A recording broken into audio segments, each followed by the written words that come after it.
in me other screen in a minute. So Bonjour, send... every people. Hello, everyone. Hang on, let me just get my questions up. Go on. I'm just going to send them a link and then let them know.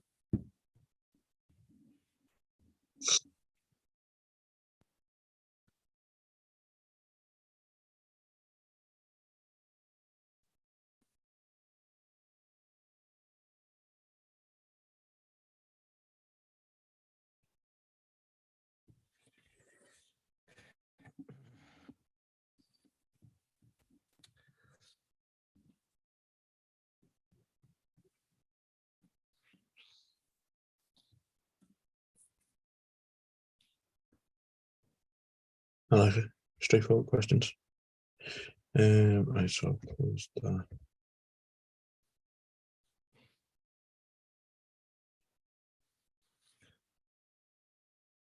How is everyone? How's their day been? Hopefully a nice day. Mad day, actually. It was snowing and then there's no evidence of snow ever being here. Oh, yeah. Yeah, weird day. Yeah.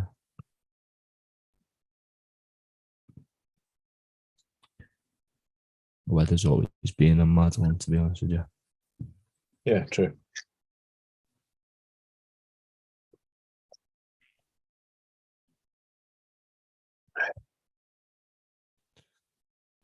Yeah, not used to snow in March, like. Yeah. February, yeah, but March, look at now.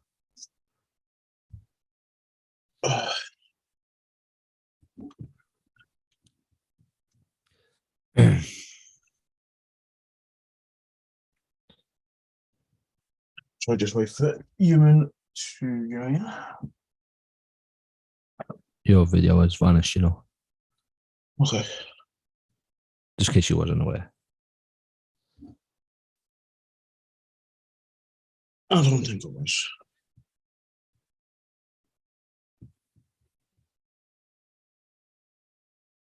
I have returned.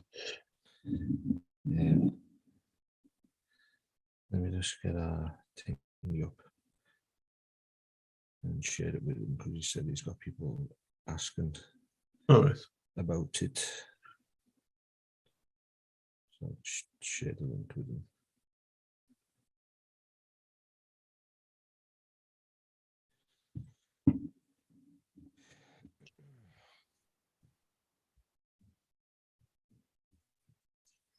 Gary Lineker's left fucking match of the day.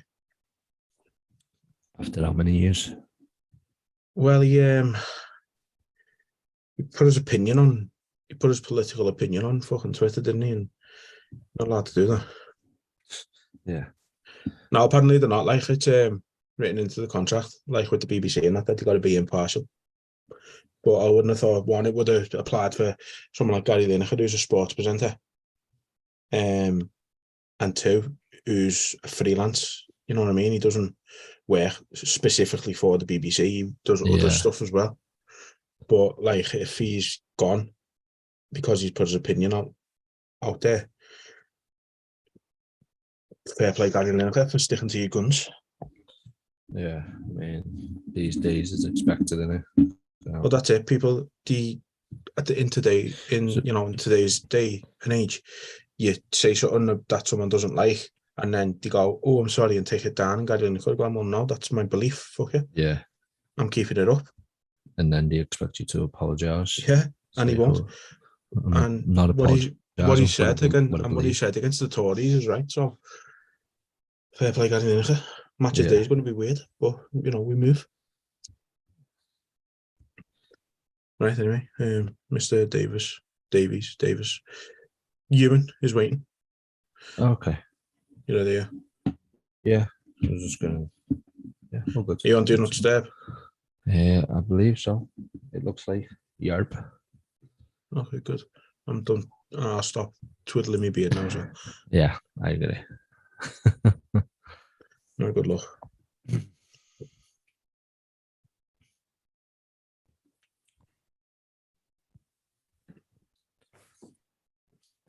Hi, mate. Can you hear me? Yeah. Well, loud and clear. Got you, mate. How are you doing? You okay? Yeah, good mate. You? Yeah, all good, mate. Thank you for joining us. Right, let's jump right into it. So, as you can see, everybody, we're now joined by Ieuan. Is it Davis or Davies? Davis. Davis. Okay. Davis. You were wrong. Yeah, with 50p. I'd heard it pronounced from a commentator, so yeah.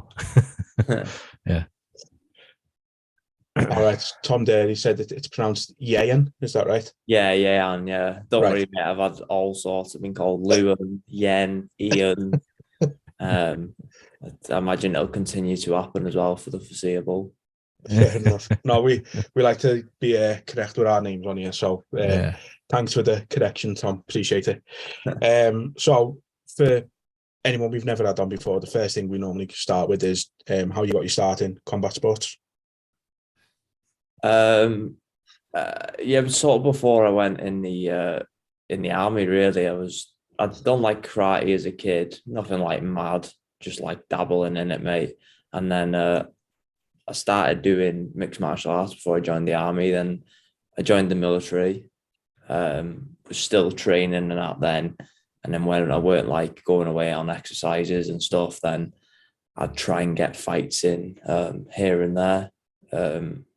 And then it just got to the point where it was getting a little bit more difficult to sort of facilitate. And then I ended up leaving so that I could sort of pursue it like full time, really.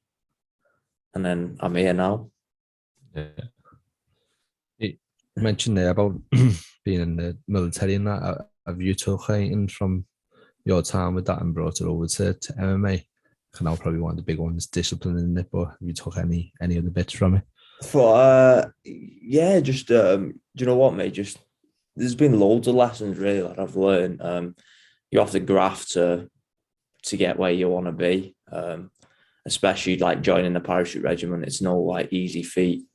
So I took loads from it really, like from sort of the more like mental side of things, and just knowing how much I can put myself in the hurt locker really and get on the pain train and hold on for dear life. Yeah. A lot of good lessons, I guess, to learn from all stuff like that. Do you find your MMA training in comparison is easier than like the stuff you were doing in the army, or is it difficult to compare them? Sometimes it can be difficult to compare them, but then some sessions and that you will have where you're just grafting as much. It is very different. But of course, like I find if you're working hard at the end of the day, if you're exerting physically and mentally, you're exerting no matter what you're doing. And you'll get pushed doing this just as much as you would any other activity, really. It's just, they're different, but then sometimes they cross over. So I think that's one of the big lessons for me is just knowing where I can put myself and how much, like I say, I can hold on to the pain train. So obviously with yourself, you train out at Blackledge. What's it been like learning from a legend in Tom? Oh, unreal, mate. I had my first fight with Tom it was like 2017. And then like ever since it's just like come on loads and loads. And I was fortunate enough really like with me first coach that I started with, Ian Williams back in Wrexham, he just said to Tom, like, can you sort of look after Ieuan because you'll be able to do a lot more with him than I will. So I'm always grateful for that. And since I've been put under Tom, mate, I've just come on like leaps and bounds, especially with the training partners that I've got like Andy Clamp, James Lewis, Alex Dykes, just loads and loads at Blackledge. If I could just like compete with the person that I first started out with or just previous fights, just the amount they're improving every time is ridiculous. And like you say, Tom's a legend in coaching and like fighting, just being around the whole mixed martial arts circuit. So I'm in good hands and I know what we're capable of doing. Yeah. He's a very big man as well. Yeah, you have to show us he's a very big man. That is one person you do not want on top of you, trust me. Can imagine, yeah. Must be difficult to shift, like. So you've gone 7 years unbeaten since your last lot, which ironically enough was on Cage Warriors back in 2016. Was that a defining moment for your career, do you think, learning from that experience? Yeah, for sure.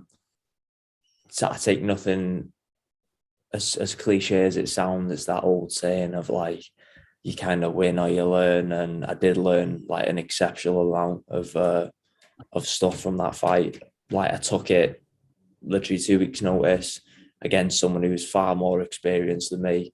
Went the distance, didn't get finished, and then that fight almost put me under Tom anyway. So it was like probably meant to have happened that way in my life. So I wouldn't change anything about it. It was meant to happen like that. I truly believe that. You and Tom were always meant to cross paths. Yeah, 100%. Yeah. So I was going to ask, because obviously you joined in 2017, so I was going to ask if that was a result of that loss, like how you sort of come across him. But yeah, he was at the show at the time, and he was at the back. James Lewis was fighting on that card at the time, and I just met him, and then my old coach Ian Williams already knew Tom anyway, so it kind of just like fell into place after that. Really, like I said, there was nothing really other than me just being new to competing and that. Like it just fell perfectly. Like it was just literally purely meant to happen like that. Yeah. Stars aligned, stuff like 100%. that. Yeah. So obviously this is your first fight back in Cage Warriors since that loss. How different are you now compared to the one that we had seen in Cage Warriors during that loss? What, like, how am I different? Yeah, how much have you changed, even as a person? Like, how much has the growth been since that point? Oh, massive. I don't know if you've ever been around like Tom and any of the team for a bit of time. It's hard like not to change in a positive way. Like nothing's ever forced upon you, but you spend that much time in that environment. Your outlook, like not only on fighting but like life changes. So like my whole mentality, my abilities, everything is like far greater than it was back in 2017 or 16, whenever that fight was. Yeah. So obviously the fight in Cage Warriors obviously being shown on UFC Fight Pass as well. Are you hoping to go in against Dean and make the biggest statement of your career? 100%. I'm going in. I always look for the finish. I don't want to go to the judges. Not saying I'm not going to come in and I'm not going to rush anything. I'll take my time and I'll take all that experience and that being under them bright lights in. But if the finish is there, you can guarantee I'm going to be hunting for it. Yeah. With all the change and growth that you went through, does this feel different? Even though you've been in Cage Warriors before, does this feel different for you in a way? Yeah, I just feel better prepared. I just feel a better version of myself. So it's going to be good. I can't wait. Yeah. What do you make of Dech as an opponent, and for you, is he your toughest fight to date? Yeah, I think he's a good opponent. He's game. He's a fight, isn't he? That's like he's going to be as game as me. But there's only going to be one person walking out there with a win. Yeah. Where are you expecting him to try and take the fight? Are you expecting a stand-up or? I think he's predominantly a stand-up striker. Sorry, a stand-up guy. I mean, a stand-up guy, but don't know, maybe under pressure he might shoot. I don't know. He might look to go in grapple exchanges. Who knows? That's the thing about the sport, and you just don't know. That's it. Yeah. You can plan and you can prepare as much as you want, but things change. Yeah. Excuse me. So late last year, you were scheduled to fight Billy Buchel, I believe. That was obviously the fight didn't go ahead. How much of a setback was that so late in the year? Yeah, it was an absolute nightmare, to be honest. It weren't ideal at all, but my management, luckily at HD, managed to sort this the Cage Warriors deal out with. So even though that was an absolute stinker of a time, within like a few days, Carl at HD Fight Management had sorted out or had got this contract offer from Cage Warriors. So again, things sort of fell into place, which I was happy about because obviously I was a bit frustrated and after that whole fight fell through. But again, it was out of my control. Like we'd done as much as we could, but we just couldn't get like a decent replacement. How good have HD been for yourself since you joined up with them? Outrageous, absolutely outrageous. Everything that I would have wanted in management, they've like gone above and beyond that. And I know if they weren't sort of worth going to, Tom would have never like recommended them. Like, because Tom's obviously not daft. He's been around the whole MMA scene for a while. He doesn't suffer fools, and he knew that going to HD was the right move. Yeah. Signing to HD.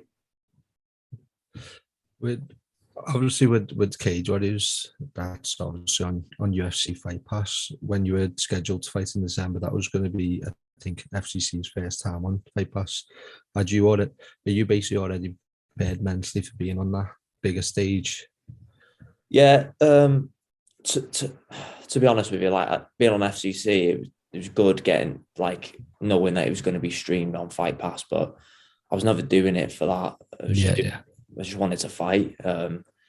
Cage Warriors is the right, like obviously that's getting shown on Fight Pass, but the tendency is with like a show like Cage Warriors is if someone does pull out, that there's more likely people to step up because of the platform. Whereas that was the issue with what happened in December. Like there was no decent replacement. Whereas like Cage Warriors, it's obviously things can still happen. Don't get me wrong.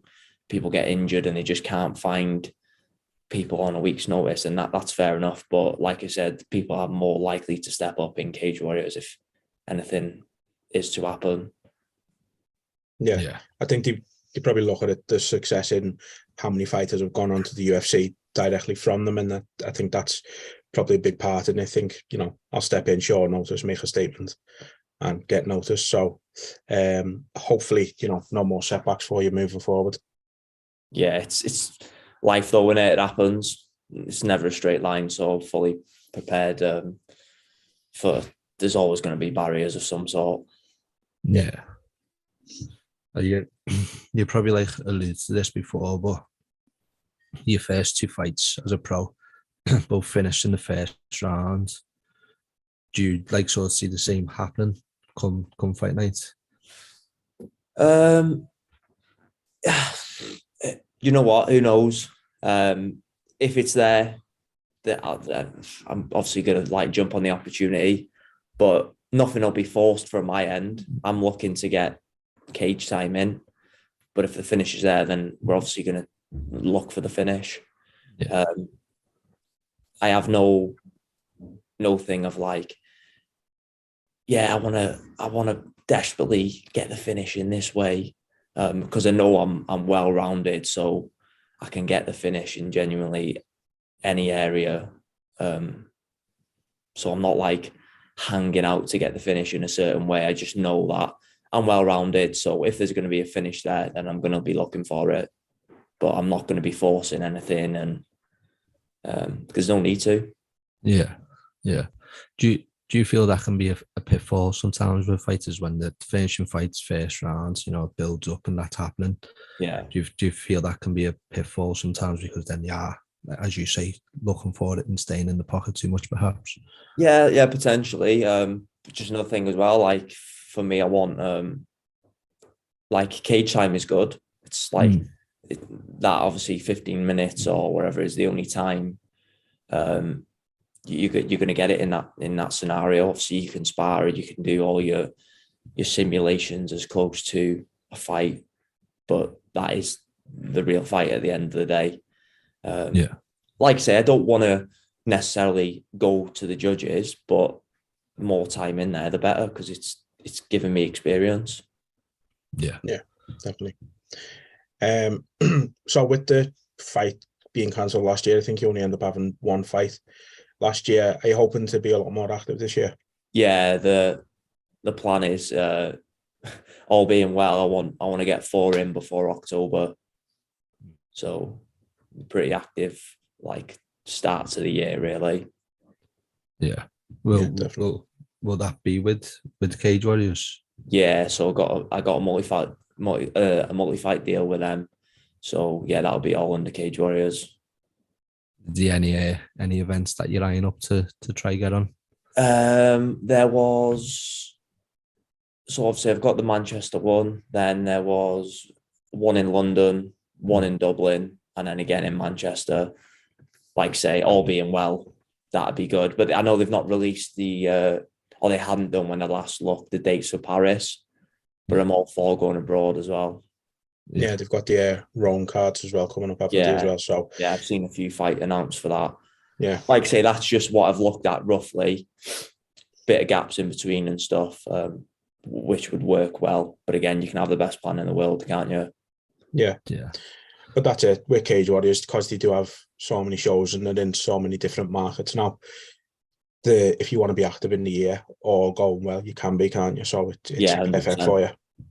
Yeah. Cool. So to finish it off, then we just got a few little fun questions to help people get to know you a bit better. So dead simple questions, dead easy, but they always get people thinking. First one then is, what's your favourite film? Favourite film? Yeah. On the spot, I'm gonna have to go Batman: The Dark Knight. Oh, nice. That's a good one. I like it. Favourite Batman. What's your favourite TV show? Oh, TV show. Not an easy question. Too many as well, isn't it? I'm just going to go Prison Break. Oh, love it. Love it. You're a big fan of that one, aren't you? Yeah, massively. Favourite band or musician? Linkin Park. Nice. Old school again. A random fact about yourself. Random fact about myself.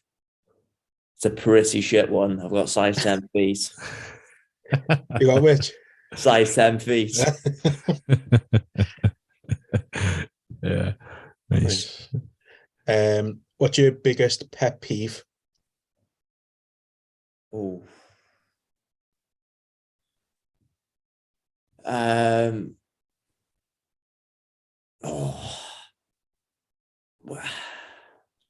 Biggest pet peeve? Probably people that lie. Hate liars. What annoys you about it? I'll let you go off on a little rant if you want. Go on. Just be honest. Just don't be a bullshitter. Yeah. Like just have a bit of a backbone. I don't know why it just grips me. Just don't be a turd. Yeah, and that's the thing. You end up they get caught up in the lies as well, and then you call them out, don't you? They believe it. They fall down. They go on a circle of actually believing their own lies.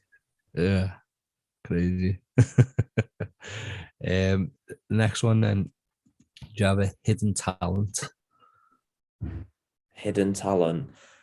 I'm exceptional on COD. No, that's a lie. I'm not really. I just like gaming. Not really. Nah. No. I've not really got any good talents, to be honest. We'll put this down as a talent. Jay Rimmer has commented that you're a future UFC champ. So hey, I like that. I'm all for that. Talent, eh? Yes, Rimmer. With the mention of CODs, do you play games? Do you stream and that? I don't stream. I'm not that keen. Fucking hell, mate. No, I like it. Do you know what? It's one that seems to be one of the only things that takes my mind off thinking about training, which sounds proper pesty, but yeah, I'm just a bit of I just think about obviously training like quite a bit. So it's like one of the only things that takes my mind off thinking about training. Yeah. So especially like on a bit of a rest day, and I tend to prioritize a bit of gaming, bit of COD. Yeah. To try and switch off from thinking about fighting or training. And yeah, it's needed, isn't it? Yeah, 100%. Just burn yourself out otherwise. Yeah. Yeah. Another comment, Ryan Blizzard, just agreeing with Jay, indeed, the future UFC champ. Yes, Blizzard, go on. Okay, next one then. What's your go-to takeaway order? At the moment, it's going to be a Thai. And if you want to know the dish, it's a chicken masa man. Oh. Or a beef masa man. Depends what I'm fancying, but it's a Thai dish. No one did. I was with Thai before, have they, to be fair? So. No. Tom says that you're a class singer, Tom Dirty. Stop that. Do you know what? He's a proper like musician. Whereas I am fucking awful at singing. Has he heard you singing then? Oh yeah, and like he used to be in the army with me, so he's definitely heard me singing in the showers and that. What's your little favourite to belt out on the showers? Bit of Adele, mate. Yeah. Love it. Nice. So when are you and Tom starting the band then? If he's the musician, you're the singer. Whenever he wants, mate. Set a date. He's doing a bit anyway in Sheffield and that. He's got some gigs in that remote sounds worth having a look. So Tom's doing a bit there, but it's like more of like I think like DJ sets and that. But he's already on that. So if he wants me to sing on one of them, he just needs to ask me, mate. As long as it's Adele. Maybe it's going to happen after this podcast. We've made it happen. It may have just aligned. So everything's meant to happen for a reason. Yeah, exactly. Just do it after you're winning on the 15th. It can be your Tyson Fury moment.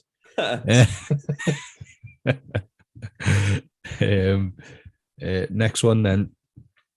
Who would play you in a movie of your life? Say that one again, sorry. Who would play you like an actor in the movie of your life? Should I go Daniel Craig? Nice. I like it. Nice. Pretty solid one, weren't he? Suave, sophisticated. Hey.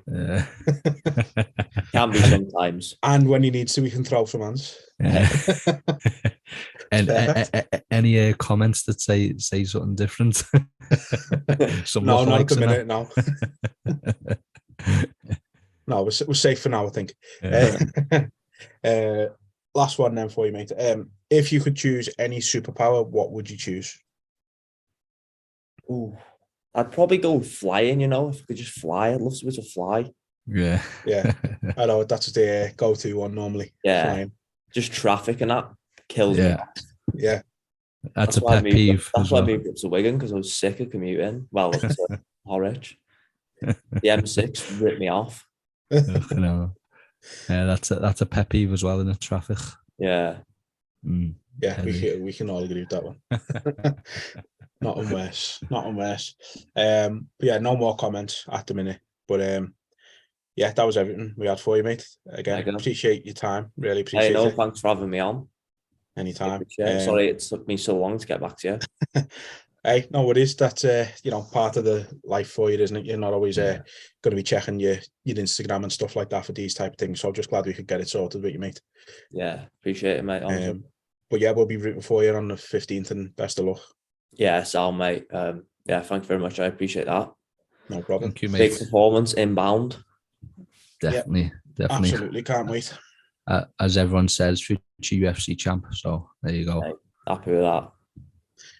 Right, thank you very much, mate. Take easy. Care, mate. See you later. See you, mate. See you, mate. Right, everybody. There we go. Ieuan Davies. Cool guy. He'll be fighting, as we say, the 15th of April in Manchester. So it should be a good one. Thank you for the comments, guys. Appreciate it.